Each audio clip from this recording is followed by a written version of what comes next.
if a name from the past could redefine what a modern performance coupe should be today? The 2027 Honda Prelude is back, but this time it is not chasing nostalgia, it is rewriting expectations.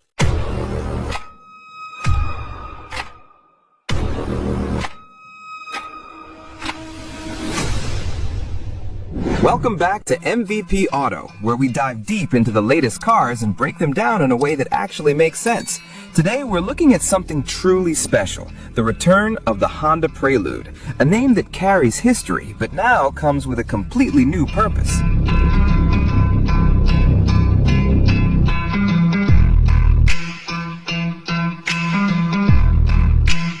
At the front, the 2027 Honda Prelude immediately sets the tone. This is clearly not a nostalgic throwback trying to copy the past. Instead, Honda takes a more modern and confident direction, with a clean, almost minimalistic design that feels carefully thought out.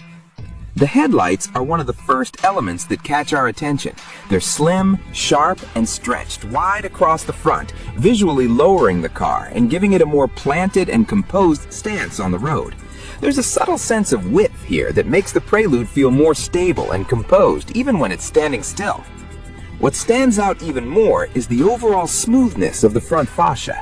There's no oversized grille competing for attention, no aggressive cuts that feel forced. Everything flows naturally. The surfaces are clean, and the transitions between elements feel seamless. When we compare it to many modern coupes that rely heavily on sharp angles and dramatic styling, the Prelude takes a different path. It feels more mature, more refined, and honestly, more timeless.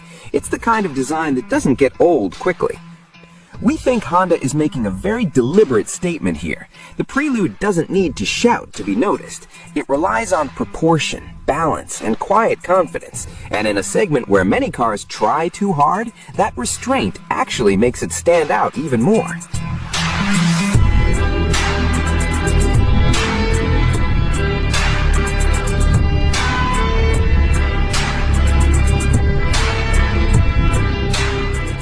As we move to the rear, that same philosophy continues, and in some ways it becomes even more impressive. The design remains clean and focused without unnecessary distractions. The taillights are slim and extend slightly into the sides of the car, creating a wider visual stance. This gives the rear a more grounded and stable appearance, while also tying the whole design together in a cohesive way. It feels modern, but not overly futuristic. There's a subtle sportiness here that grows on you the longer you look at it. The wide stance, the clean bumper, and the overall proportions give the Prelude a quiet, athletic presence. It does not rely on exaggerated spoilers or aggressive diffusers to look sporty. And that's where we think Honda made the right call. There are no fake vents, no unnecessary design tricks. Everything you see feels purposeful. That simplicity actually adds to the sense of quality. In our opinion, the rear is where the Prelude starts to feel surprisingly premium. It carries that understated confidence we often associate with higher-end European coupes. It's elegant, controlled, and doesn't try to impress you instantly. Instead, it grows on you, and that kind of design usually ages much better over time.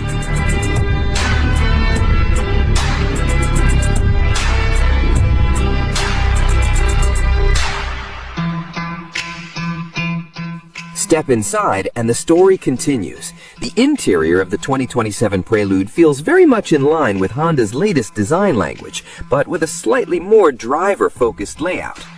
The dashboard is clean and horizontal, giving a sense of space. The materials feel well thought out, with a mix of soft touch surfaces and subtle metallic accents. What stands out to us is the seating position. It feels low and connected, like a proper coupe should. At the same time, visibility is still practical enough for daily driving, which is something many sporty coupes struggle with. We also notice that Honda has avoided overcomplicating things. The layout is intuitive, and everything feels like it's placed exactly where you expect it to be.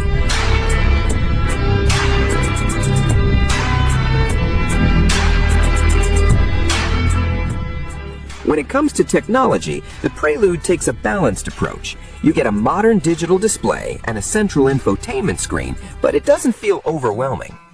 Honda's interface is known for being user-friendly, and from what we see, that philosophy continues here. Physical controls are still present for key functions, which we think is a smart decision. Touch-only controls can look clean, but they're not always the most practical. On the safety side, we expect Honda Sensing to be part of the package, bringing features like adaptive cruise control, lane keeping assist, and collision mitigation braking. What we appreciate here is the restraint. The Prelude is modern, but it doesn't feel like it's trying to turn into a rolling smartphone.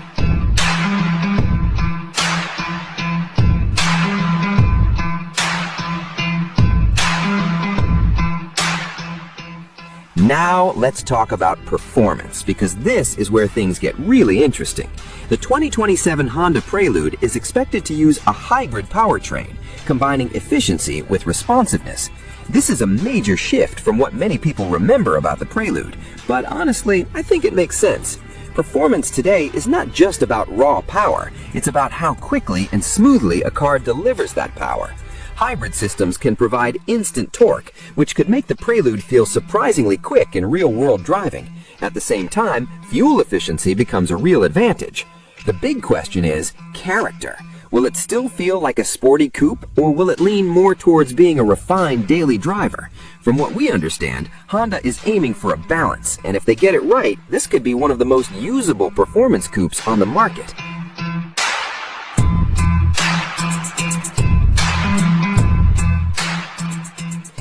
As of now, Honda has not officially confirmed the final pricing for the 2027 Prelude. However, based on its positioning and expected features, we can reasonably expect it to start somewhere in the range of $30,000 to $40,000 US.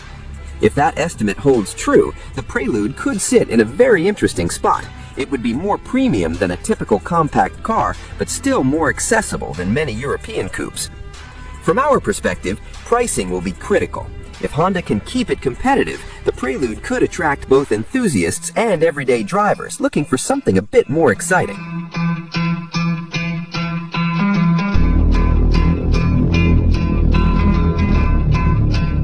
Let's compare it with a key competitor, the Toyota GR86. The GR86 is all about pure driving engagement, lightweight, rear-wheel drive, and focused on delivering a traditional sports car experience. The Prelude, on the other hand, seems to be taking a different path. With a hybrid setup and likely front-wheel drive-based architecture, it's not trying to replicate that raw mechanical feel. Instead, Honda appears to be targeting a broader audience, people who want a sporty design and enjoyable performance, but also need comfort, efficiency, and daily usability. We think this is less about beating the GR86 and more about offering an alternative. If you want something raw, you go for the GR86. If you want something more refined and versatile, the Prelude might make more sense.